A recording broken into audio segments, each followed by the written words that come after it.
Welcome, fellow Kiss fans. Welcome to It's All For You Demon, celebrating the fun of being a Kiss fan. My name is Rick. Super quick video today, but just something I've been thinking about the past couple days, and something I thought would have been pretty cool in 1978. And that is this: the Kiss meets the Phantom of the Park soundtrack. And I know what you're thinking. There was never a Kiss meets the Phantom of the Park soundtrack, Rick. That is true. But how fun would it have been had Casablanca blessed us with a Kiss meets the Phantom of the Park soundtrack? And as I often say, if Kiss doesn't make it yourself. And that is precisely what I did here. I basically made a mixtape. Yes, I am an old man, and I still burn CDs. Not hip to this streaming thing yet. Or at least in my car. I have an old car, no way to plug in a phone, basically, so I still have to play CDs. It's a 2003, it's not that old, but I am an old man. So I thought today we would kind of talk through some of these tracks. And by the way, I am judging my Phantom of the Park soundtrack off of the foreign film Attack of the Phantoms. As we know, the US version, the TV version shown here in the United States, did not include any additional Kiss music. It only included several live songs, an acoustic version of Beth, and Rock and Roll All Night at the intro of the film. And I remember first hearing about Attack of the Phantoms years before it was released on the Kissology DVD box set. My friend Danny had actually seen a bootleg VHS of Attack of the Phantoms, and he told me it was like watching Kiss meets the Phantom of the Park on drugs. And it pretty much is. It pretty much is, but it makes for a dang good soundtrack. Track number one, of course, Rock and Roll All Night, played during the intro of both films. A song we have all heard 499,000 times more than we ever needed to hear it, but still fun in this movie, especially when introed by this. Second song of my soundtrack, Fractured Mirror from the Ace Frehley 1978 solo album. Fractured Mirror is not only a beautifully haunting guitar solo, it is perfect in Attack of the Phantoms. This is the first time we get to see Devereaux's laboratory in that sweeping shot of all his computers and the mystery of what is taking place in that laboratory. So much fun and such a perfect song to use for that scene. Third track from my soundtrack, Easy Thing from the Peter Criss 1978 solo album. Melissa is getting hit on by the table of three boys enjoying their Coca-Colas. She has no time for their shenanigans. She needs to find Sam.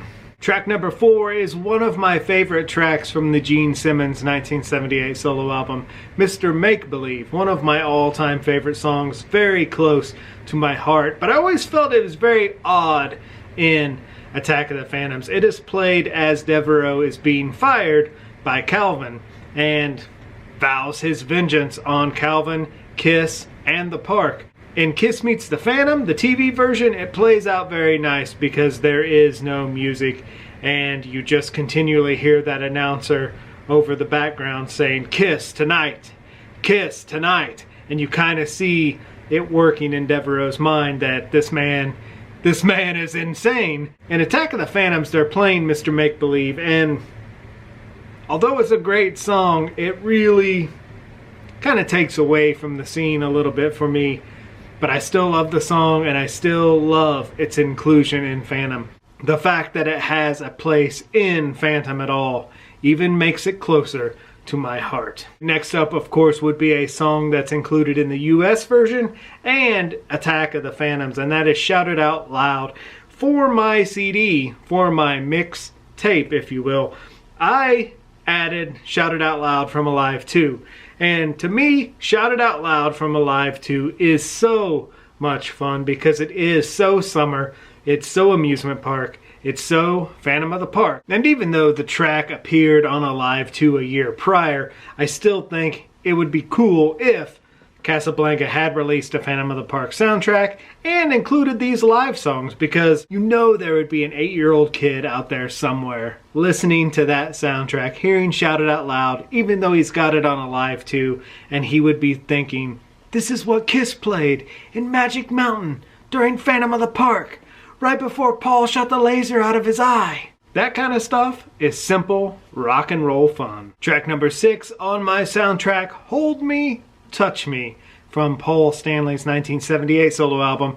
This is also only on Attack of the Phantoms, and this is when Melissa is like worn out from her searching for Sam, and she's leaning up against that booth with the awesome Kiss New York poster hanging on the booth, and she's like spacing out, and the guard flashes his light in her eyes and like brings her out of her daze, and she's like, I'll be back. I'm not giving up. Don't give up, Melissa. To the strains of Paul Stanley, for the love of God, don't give up. Track 7, another live song, a perfect live song for both the US version and Attack of the Phantoms. I Stole Your Love, such a great track from Alive 2, and of course on my soundtrack I do use the Alive 2 version. Now track 8 for my Dream Phantom of the Park soundtrack would be the acoustic version of Beth that the band plays by the pool. I of course don't have that version, so I just used the version from Destroyer for my CD. I love that acoustic version. I love the fact that somebody recorded an acoustic guitar version of that song. I don't know if they maybe pulled that from the original Beth track. I can't hear any acoustic guitar anytime I listen to that, but that doesn't mean it's not buried somewhere in there. If someone did record Beth by themselves, it would be awesome to think that there's somebody out there right now who went into a studio one day and recorded Beth acoustically for that show. I mean, I don't even know. It could have been Ace or Paul. Who knows? But I always found it odd that Paul grabbed the guitar and played instead of Ace. Always kind of made me wonder if there was a little riff there of, why do you have the guitar? I should be playing the guitar. But who knows? The acoustic version is beautiful and would be extremely awesome on a vinyl soundtrack in 1978. That would be a boost in sales. That version's not available. Kids would go in droves to get this soundtrack. Why this was never done is beyond me, but it's so much fun to think about. Now, Almost Human is a song that's only in Attack of the Phantoms, and it is used at a perfect scene that's not in Phantom of the Park, and that is the scene where Devereaux sends his robots in to attack the guards.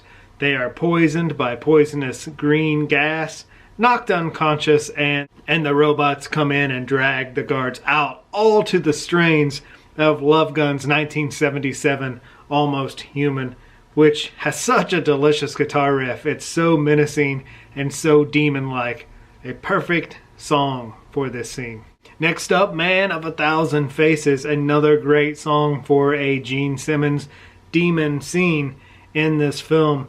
Perfectly placed for any Gene activity and a perfect inclusion in this soundtrack. Now the next 4 songs on my Wish It Would Have Happened Phantom of the Park soundtrack are all songs that take place during the fight scene with the ape robots at the roller coaster.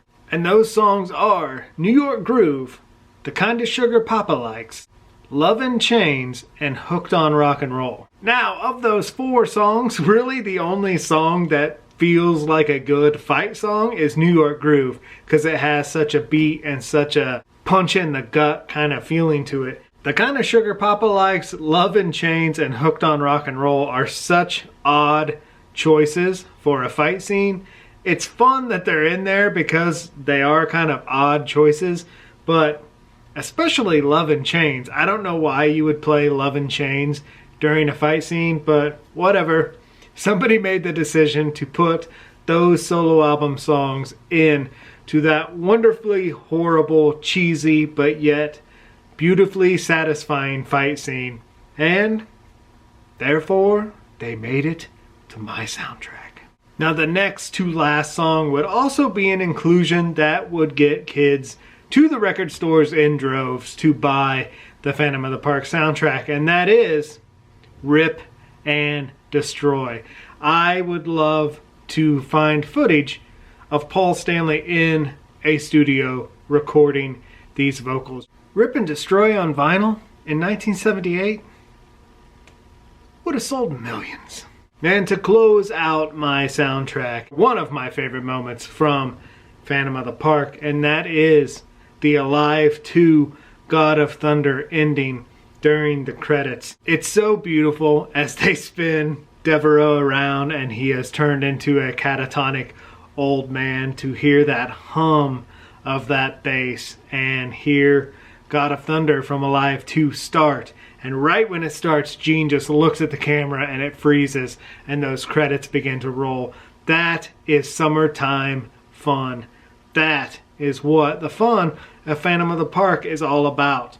The cheesiness, the hokiness, the fun of a television movie that has that Wonder Woman, Chips, Incredible Hulk vibe, but it's rock and roll and it's comic book superheroes.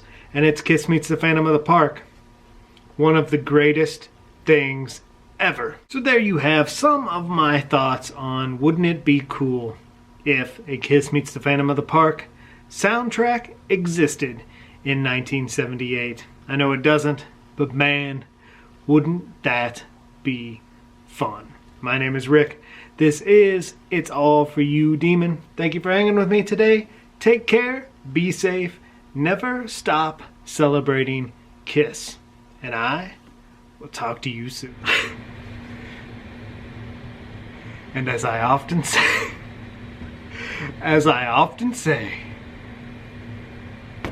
I got Charles Manson stuck in my head. If you're gonna do something, do it well, and leave something witchy behind.